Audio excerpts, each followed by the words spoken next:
the Uncola 7-Up. It's the Uncola nut that helps give the Uncola its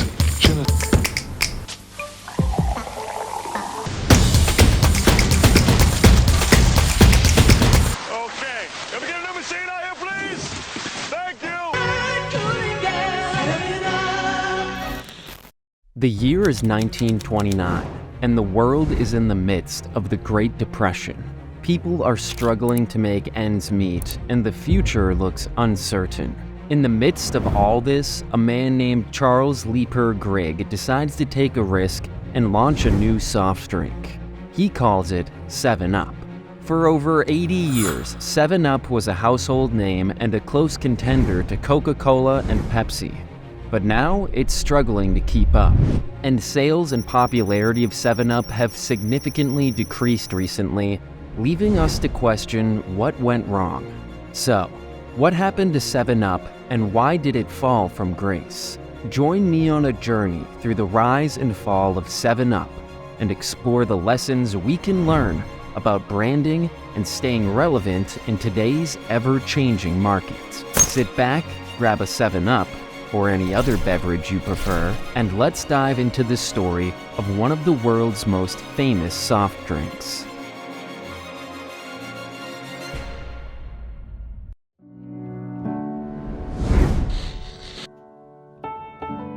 Charles Leiper Grigg, the Missouri legend who went on to become a pioneer in the soft drink industry, had a difficult childhood marked by poverty and struggle. Grigg was born in Price's Branch, Missouri in 1868, at a time when the state was still recovering from the aftermath of the Civil War. Grigg was the son of a Civil War veteran and a schoolteacher. Growing up, Grigg's family faced financial difficulties and struggled to make ends meet. Despite this, Grigg was determined to succeed and began working odd jobs from a young age. At the age of 13, he got his first job working in a local drugstore, where he gained valuable experience in the retail industry. Despite his early work experience, Grigg's formal education was limited. He attended school sporadically, and by the time he was a teenager, he had dropped out altogether. However, Griggs was a lifelong learner and was constantly seeking out new opportunities to expand his knowledge and skills. Despite the challenges he faced in his youth, Grigg's determination and work ethic never wavered. As an adult, Grigg moved to St. Louis and started working in advertising and sales, where he was introduced to the carbonated beverage business. In 1919, Grigg was employed by Vess Jones's manufacturing business. For a company controlled by Vess Jones, Grigg created and sold his first soft drink there, a beverage with orange flavoring named Whistle. Following a conflict with management, Charles Leiper Grigg decided to leave his job and parted ways with Whistle. He then went on to work for the Warner Jenkinson Company, where he dedicated his expertise to the development of innovative flavoring ingredients for the soft drink industry. In the early 1920s, Grigg left his job at Warner Jenkinson Co. too, and wanted to pursue his own ideas and visions for the soft drink industry, and felt that he could not do so while working for the company. Charles Leiper Grigg went on to create his second soft drink,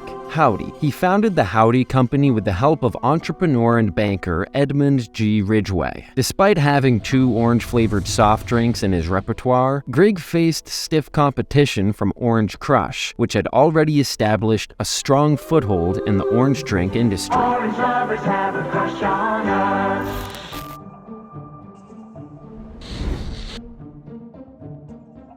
Recognizing the need to change his strategy, Grigg decided to shift his focus to lemon-lime flavors. Over the course of 2 years, he tested 11 different lemon-flavored beverage recipes until he finally found the perfect combination that he deemed refreshing and thirst-quenching. In October of 1929, just 2 weeks before the stock market crash, Grigg launched his new drink, which he marketed as having a flavor wallop, alongside his already popular Howdy orange drink. The drink was a caramel-colored, lithiated lemon-lime soda called Bib-Label lithiated lemon lime soda. Despite the drink's higher cost and unwieldy name, and the competition from over 600 other lemon lime soft drinks, it sold well.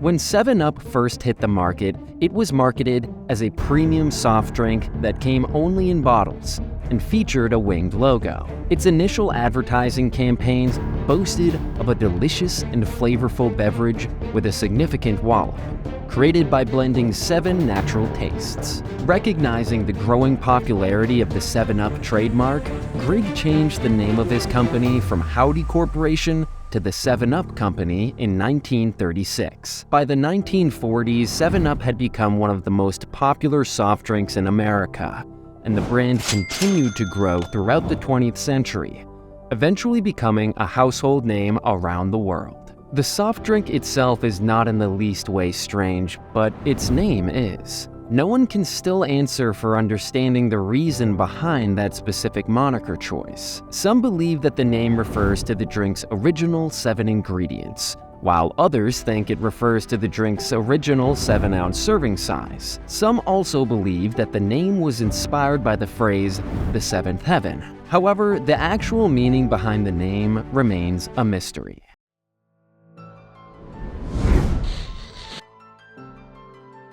In 1967, the 7-Up brand realized that it couldn't compete by imitating Coke and Pepsi. In a bold move, they launched the Uncola advertising campaign that sent 7-Up sales skyrocketing across the nation.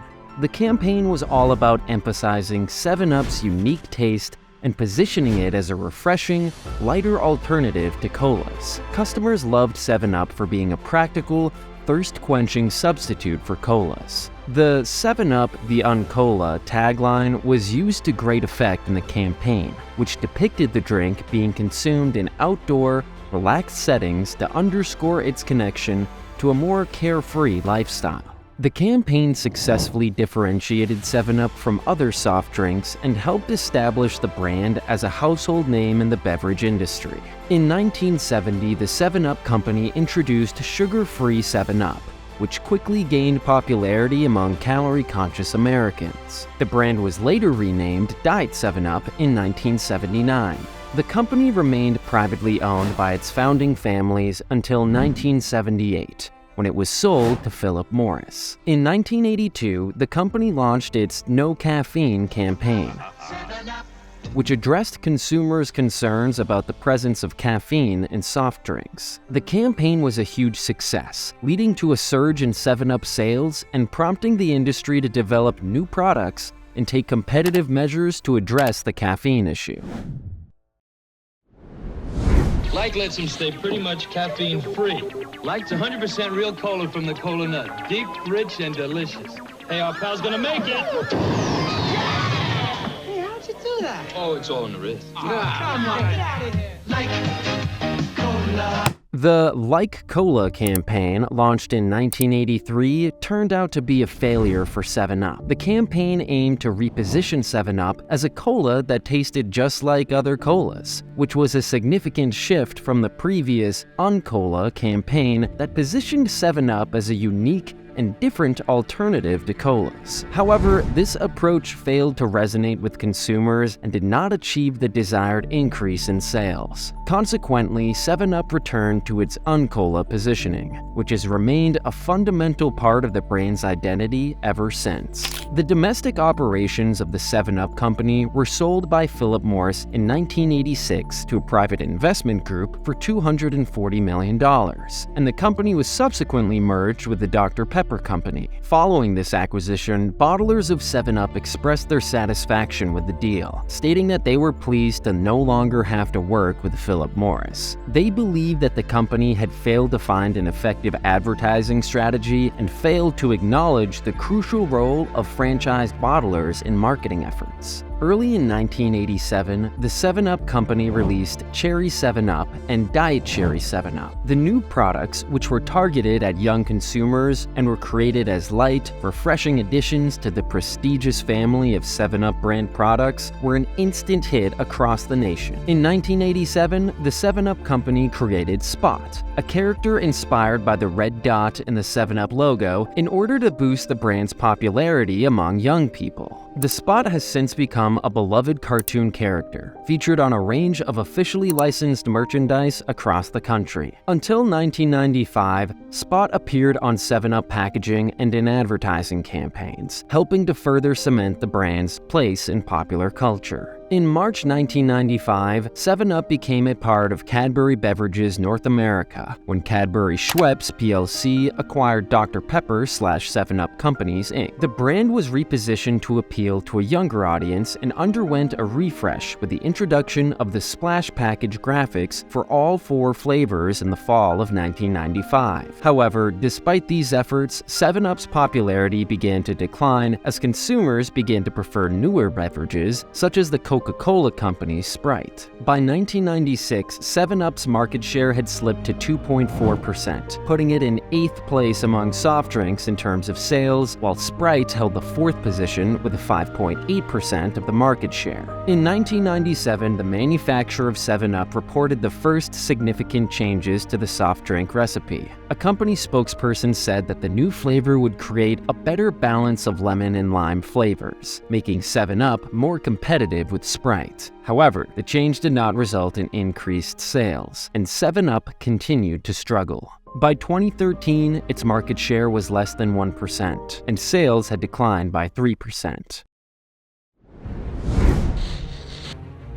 What led to the decline of 7-Up after it achieved its peak following the successful advertising campaign? Ad campaigning. If you're looking to establish a brand, you must be laser-focused and single-minded. There's no pleasing everyone, and the key is to drive a stake into the ground and firmly declare who you are. It's a rule that 7-Up once knew, but seems to have forgotten. One of the primary reasons for the decline of 7-Up was its inconsistent advertising campaigns. At some point, the ads became confusing and failed to convey a clear message to the audience. The brand's attempts to diversify its product line with 16 different versions of 7-Up also contributed to the confusion and lack of focus, ultimately diluting the brand's essence in the market. As a result, 7-Up lost its single-minded message and struggled to retain its market share. The emergence of diet versions. Another major factor in the decline of 7-Up was the irony associated with the introduction of its diet version. 7-Up was already perceived as a relatively healthier soda option as it was clear and caffeine-free. Thus, the need for a diet version seemed redundant, especially with the introduction of diet versions of other high-sugar and high-calorie soft drinks, which had become a concern for consumers. This may have led to confusion among consumers and contributed to the decline of the brand.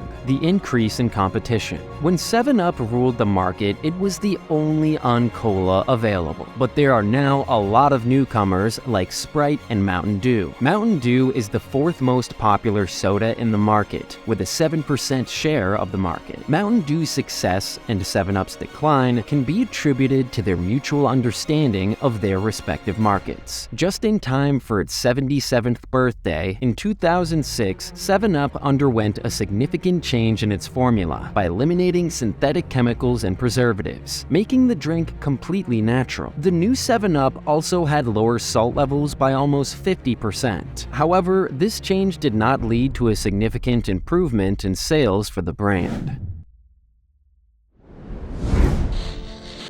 To sum up, the story of 7-Up is a testament to the ever-evolving nature of the beverage industry. From its humble beginnings to its rise as a popular soft drink brand with its Uncola campaign, 7-Up has played a significant role in shaping the industry and continues to be enjoyed by millions of people. Although the brand faced challenges and a decline in popularity, its legacy lives on, and its impact on the soft drink industry will not be forgotten. Whether you're a fan of 7-Up or not, there's no denying that this brand is an important part of the history of the beverage industry, and its story is worth remembering. So, there you have it, the story of 7-Up. a brand that has stood the test of time and continues to be an important part of our lives. If you enjoyed this video, please be sure to give it a like, leave a comment, and don't forget to subscribe to our channel for more fascinating stories like this one. Until next time, thank you for watching.